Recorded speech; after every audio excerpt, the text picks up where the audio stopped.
Hey, all, Baruch Levi B here from Soul Centered. I want to share with you just some thoughts. This is like part two of our conversation that I had in my last podcast about instincts and the Enneagram. So let me just tell you a little bit about the Enneagram instincts. And then this is going to be more of a, okay, B, what do I do with this? I got an email from a friend of mine who listened to the Instinct podcast and said, I need some practical applications. And he's right. This is supposed to be practical. It's a how to. So like 30-second overview, and then we're just jumping into the instincts.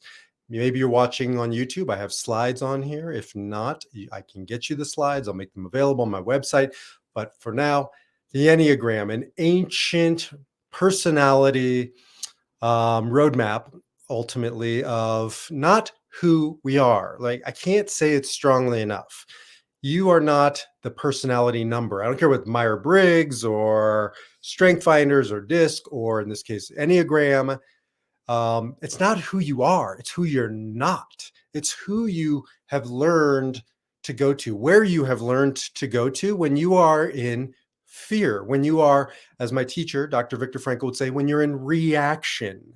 And so this is a roadmap of where do I go when I react? Why do I go there? Right? How do I get there? What does that look like? And how the hell do I get out of here? Because we're not meant to live in reaction. That is not what you were born to do. That's what animals were born to do. God loved them. They have no free will. They have no, as Dr. Frankl would say, defiant power of the human spirit, your ability to choose your response in any given set of circumstances, to stop reacting, to start responding. Well, the Enneagram is an ancient, unbelievably powerful, concise, practical roadmap. It is uncannily, is that a word? Accurate and descriptive. And again, not who you are, but who you're not, where you go in your false self, where you go when you're in fear, where you go when you're in reaction. Okay, instincts. So in my last podcast, I talked about 3 basic instincts, not that movie with what's her name, Basic Instinct, but and Michael Douglas, but Sharon Stone. I digress. But the basic instincts, and there's lots of instincts, right? But they're really, according to the Enneagram, broken down into 3. Lots of 3s in the Enneagram triads. So there are 3 basic instincts, and you have one dominant instinct and one that's really far away, that's hard to access, repressed, and then the other one that's sort of a healthy balance. But for now, we're just focusing on the one. You have a dominant instinct. There are 3 of them. There's self-preservation, there's sexual, and there's social. You can listen to part 1 of this to really deep dive into that. But let's start with self-preservation and what it means to defy your instincts, because that's what it's about.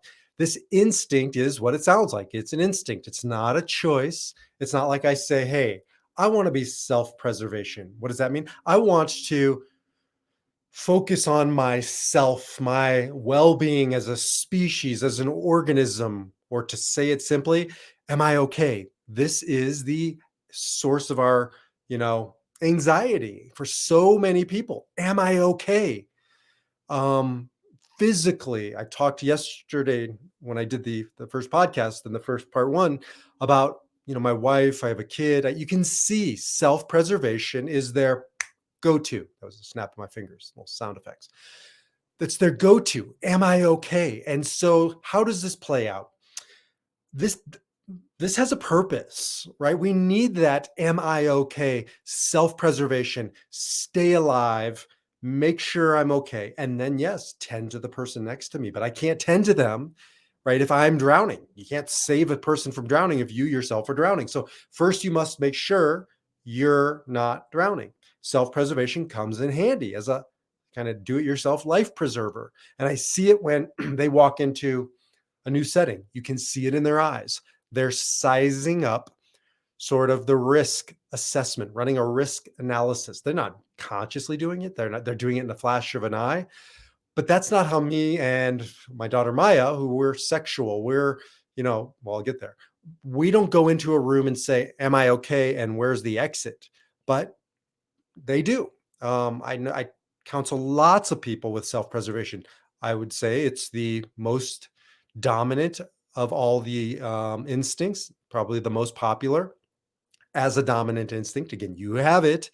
Some of us repress it or suppress it, and it looks like we don't have one. So we can be like, wild, especially from about 13 to 23. I think we have a harder time accessing self-preservation and we're much more sexual. But the bottom line is we all have it. And the question is do we have it or does it have us? Because you can live your life doing, I don't know, cost benefit analysis, weighing the risks, looking for comfort. Self-preservation is seeking out the path of least resistance, right? It's like water going down a hill. Think about water, it just kind of constantly is flowing, looking for the path of least resistance. That has its place. However, Dr. Frankl says we are not here for a resistance-free life. In fact, the most meaning we will ever have is built around tension. It's the tense moments. It's the struggle-filled moments. Now, we shouldn't go looking for it, but when they arise, that's where the juice of life happens. That's where the meaning is found. That's where diamonds are made. So self-preservation has a tendency to steer clear of the tension, seeking out what Dr. Frankl called homeostasis, this kind of equilibrium, this balance. And again, that has its place when there's chaos, when I counsel people who are in grief. I want to get them first and foremost to self-preservation, to making sure they're okay, to making sure their environment is safe, that they're grounded, they can breathe. You need a period of time. In the Jewish mystical tradition and the Jewish practical tradition, when somebody dies, you take 7 days, Shiva, and you focus on self-preservation, self-care, homeostasis, get back to neutral, get back to a level playing field so that you can start rebuilding. That's called survival. But here's the deal. Survival ain't enough. You need to do more than survive in this lifetime. We're not here to survive. That's what animals do.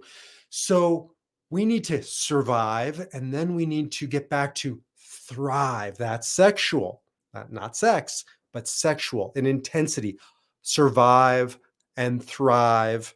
And then we'll get into social, which is, I don't have a word that rhymes with survive or thrive, but it is connect, it is form relationships, it is serve. And in some ways, I think it is in these orders that we must go through it. Now, some will argue that it goes from self-preservation to social to sexual. I disagree, but that's neither here nor there. So practical, stay practical, stay practical. It's hard to stay practical when you're, theorist and a clergy by training. We wax poetic, and I want to keep it real, keep it practical. What do I do with self-preservation? Thanks for reminding me. Okay, self-preservation. So one of the acts of defiance, because that's what, my philosophy, and I believe this is all about, is defying your nature to become supernatural. What is supernatural? Doesn't mean you put on a cape. If you do, I don't judge you. You can wear whatever you want, wear your tights and your cape, and just don't jump off buildings because you won't fly. But that's not supernatural. Supernatural, super, to go beyond, natural, our nature, my nature, self-preservation. It's not necessarily, but if it was, I would maybe withhold myself from a relationship because I don't want to get hurt because I've been hurt before.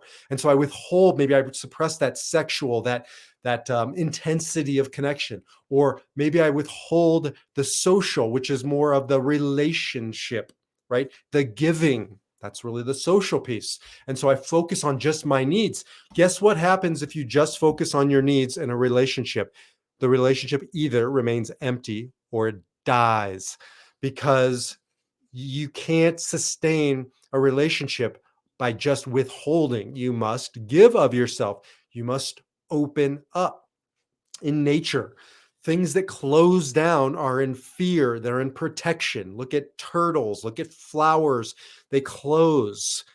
When you want to, when you're in fear, you want to close, right? To get smaller, to tighten your fist, and to defend yourself. That has its place. Defend yourself when it's time to defend yourself, but don't live in defensive posture when it's time to open, when it's time to make yourself available, when it's time to go beyond yourself and give.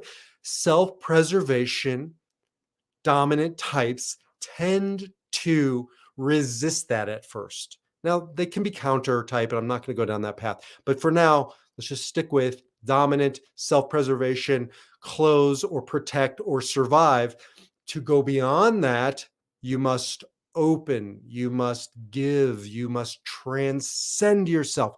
That's an example of what it means to defy your self preservation instinct, to defy your nature.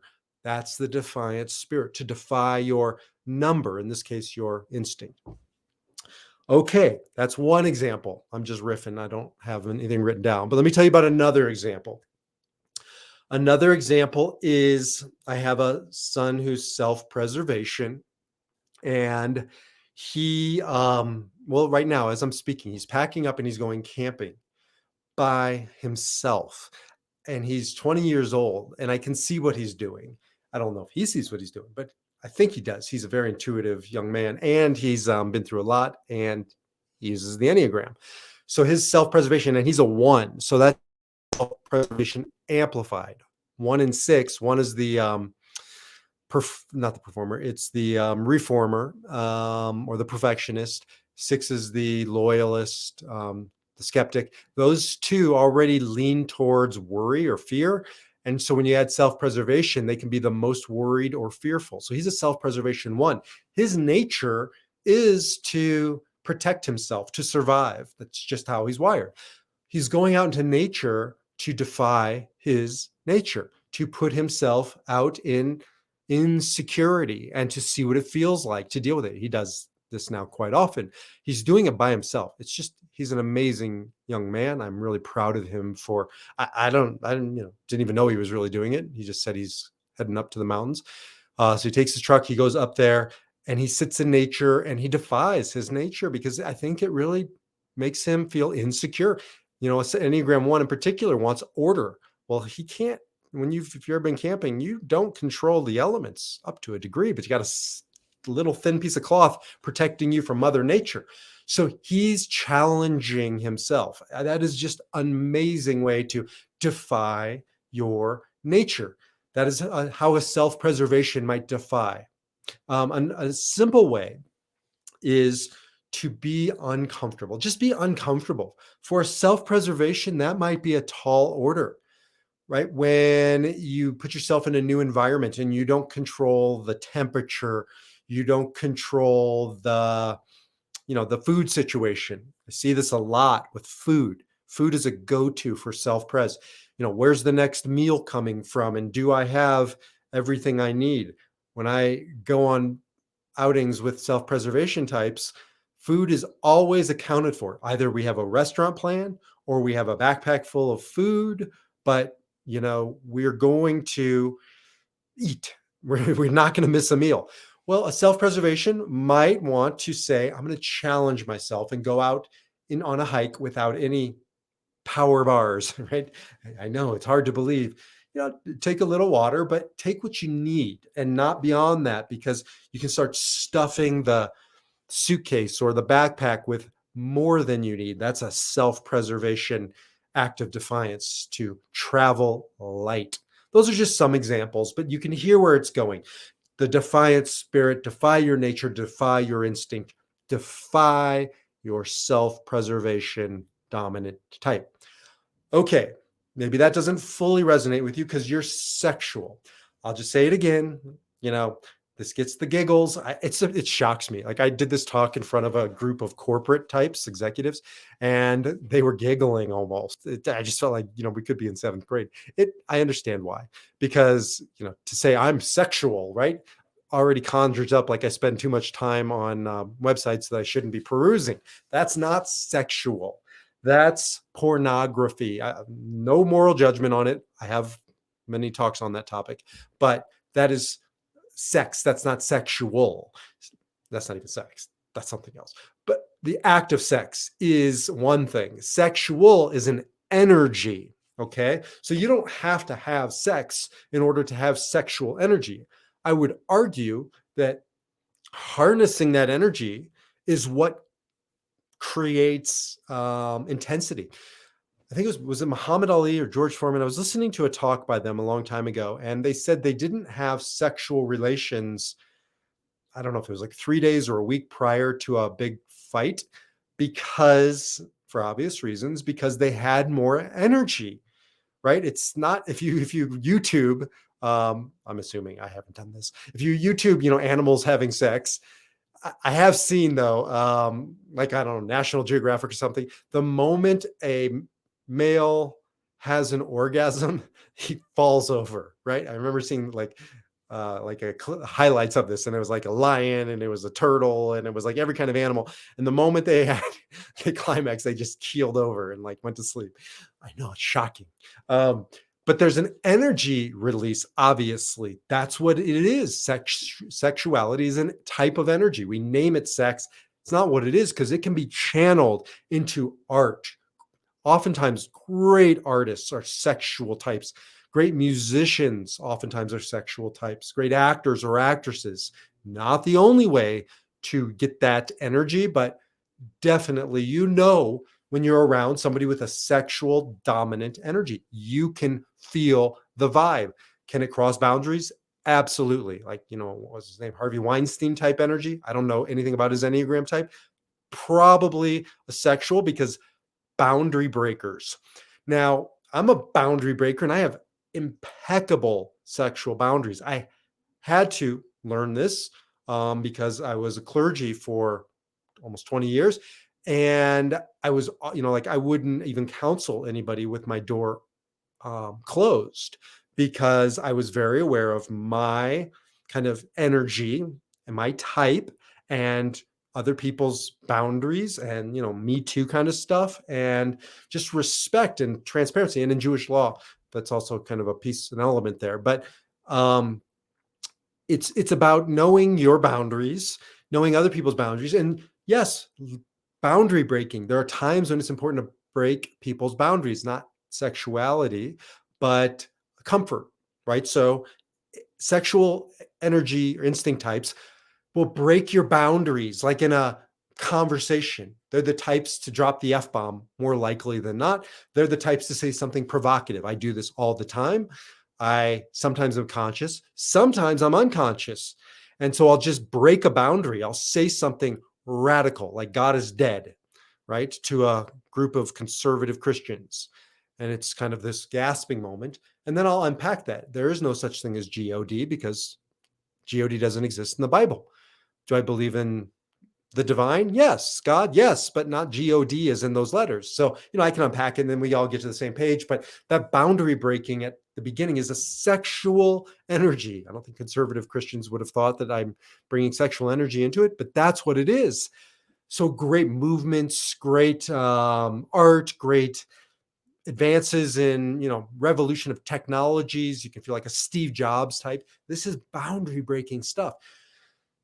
So that's great until it's not. In some ways, it's the opposite of self-pres. Self-pres maintains those boundaries strictly. Sexual will break those boundaries. My work is oftentimes to be more self-preservation, to be more boundary drawing, and not break those boundaries, not be provocative, not push ahead at the expense of my self-preservation. Ariella tells this to me all the time.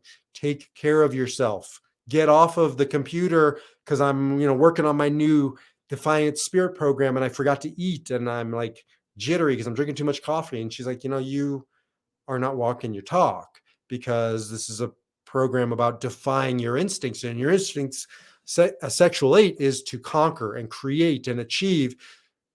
But who's driving the bus here, B? Like, it ain't you, it's your instinct.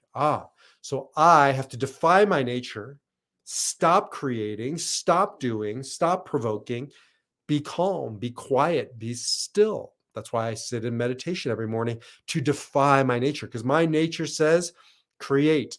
Like, forget meditation, and it'll tell me 1,000 reasons why I just need to blow off meditation today and start creating. That's my instinct, and I got to defy it. Another example of defying the sexual instinct. Well, how about sex? Our culture is extremely sexually charged in the year 2022. So, we are taught and told to be provocative, to be sexy, to reveal, to show, to lead with our physicality, our sexuality. So for sexual types, especially women, but not only women, right? It's a defiant act to not color your hair, to not um, put on makeup. As an example, I was just watching Yellowstone with Ariella, and Faith Hill is in it. And I think she's amazing. She's amazing. She's beautiful. I don't know really much about her as a person, but I can sense coming through in her character. She's beautiful inside and out. She doesn't wear makeup in that series. It takes place in the 1800s. So they didn't have makeup, I don't think. But she doesn't wear it. She doesn't care. It doesn't come through as needed, wrinkles and all. Now that's a defiant act in Hollywood in our day and age, when women are judging, wrinkles, and men too. But I see women judging women far more harshly than men typically. And so she basically said, F you. I don't know what her type is, but man, I respect her. She defied her, I don't know if it's her nature and her instinct, but she certainly defied our collective sexual instinct. And she says, my wrinkles are not wrinkles. I call them warrior marks. They show that she's lived and she's loved and she's persevered. Like, it's so beautiful. It's amazing. So that's a defiant act, to go out in public. If your instinct says, put on makeup, right? You got to look attractive. You have to, bring mates to you. Even if you're married, people still do this, not realizing, I want attraction. I want to bring people to me, or I want to scare off the competition. These are sexual drives. Defy that. Defy your nature. Defy your instinct. Those are defiant acts for sexuality. Self-preservation, sexuality. And lastly, how do you defy? Well, I didn't even change the slide. I'm so into my sexual intensity. Lastly, social. Okay, again, social isn't just, hey, I'm a, chatterbug, right? I just like to talk. That's not social. Social is, if self-preservation is me and I walk into a room and I'm just kind of doing threat analysis or comfort analysis or taking stock of, am I okay? And sexual is kind of you, who's out there? Are you a mate? Are you a competitor? Are you an experience waiting to be had? It's kind of me and other. Social is a we. It's a not, I'm so magnanimous and altruistic that I don't think about me. It's more of what's me in relationship to others. So again, this picture slide, if you can see it, birds flying in a flock, schools, fish swimming in a school, lions hunting in the herd. That's the social. Where's my role? What's my role in this? Where's my hierarchy? How can I give? How can I get? Where do I need to serve? Right? All these kind of social dynamics. That's the social instinct. Some of us have this as a dominant, and it can be an amazing social instinct when it's your dominant. Basic instinct when it's your dominant. Why? Because you can read the room. Whereas the self-pres is seeing the room and the exits and the temperature and the food and the comfort. The sexual is seeing the mates and the predators and the hunt. Social is seeing the dynamics, who's in charge, who has the power, right? Where kind of can they go to really fit in or contribute something. And so that's a natural gift to have this social intelligence to read it, but it can slip. You could spend your life jockeying for position, only reading the room, not going deeper, going wider. social types need to take a hint from the sexual and go deeper, go into a one-on-one. Sometimes you're with a social instinct type when you're with them. I do. I know this because I'm sexual. So I can feel the intensity and I can feel when you've dispersed your energy, put it elsewhere. Example, I'm talking to somebody at a party and they're looking over my shoulder at a better opportunity. As a sexual type, as an 8, right? Don't do that because I can read it, I can feel it, and I'm a rejectionist. 8's a rejectionist. I'll reject you before you can reject me if I'm not conscious, obviously. And so a social type needs to harness their energy. That's a defiant act. Bring it back from all the possibilities around the room to one other, to have an intensity of relationship. In Kabbalah, it says Moses saw God panim el panim, face to face. That's a sexual intensity encounter. People can feel when you have dispersed your energy. It's almost like you're hedging your bets and you're seeing if there's a better offer out there. Well, guess what's going to happen? You're not going to go all in. They're going to feel it. They're going to pull away. And you're going to end up with a room filled with mediocre relationships, but none that go deep. Intimacy is a sexual energy. Social needs to defy their nature of going out, taking care of everybody, seeing what else is happening out there. um, it can also be just shutting off the noise of the group's needs. Social oriented or dominant types will tend to the group's needs, but they may not know their own needs. They certainly may not tend to their needs. So I work with social dominant types to take back their centrality, right? Behind me, soul centered, to get back to your soul, to yourself. That's not selfish. To put yourself back at the center. I say this with 2s because they're naturally relationship other oriented. 9s aren't relationship oriented, but they forget themselves. Well, social forgets themselves. So you could be any number and have this social quality, and you lose yourself to the group, taking back your power, your centrality, your needs, putting yourself back at the center. That's the self-preservation gift. Put on your oxygen mask before you can help another. There's going to be a piece in you that says, no, you can't do that.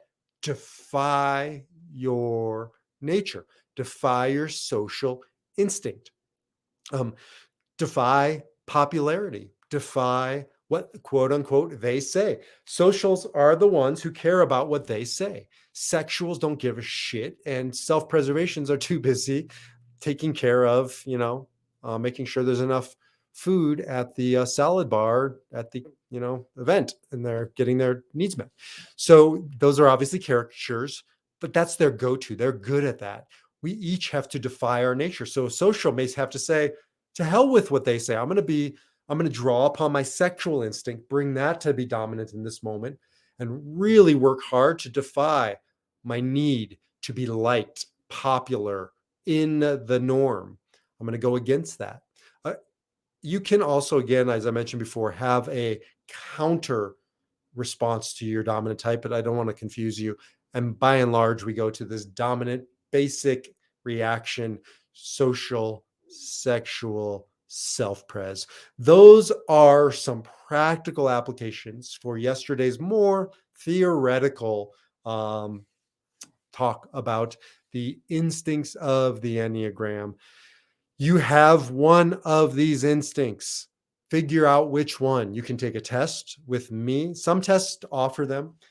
Free tests tend not to, but if you want a really good test, I'm happy to direct you to the one I utilize. But you can also figure it out by listening to these past 2 podcasts. Jumping over to my program, Defy Your Number, will help you. I don't go deep into instincts because I focus on the Defy Your Number starter Enneagram program with the basic concepts of each Enneagram type 1 through 9, and helping you figure out your type, but then helping you figure out your sexual instinct. Either these 2 podcasts, that program will get you started, and I'm always happy to work with you. So check out Defy Your Number. There's some free videos to get you started over there, and then you can always buy the program if you want to continue on. Share these videos. I really appreciate it, or these podcasts. I am scaling my message, getting it out into the world, that the Defiance spirit is this unique take on the Enneagram. The Enneagram is a unique way to live your life by defying your nature, becoming supernatural, defying your number, living your true self, living your defiant spirit. Jump over to defiantspirit.org. And until then, shalom, salam, namaste, and peace.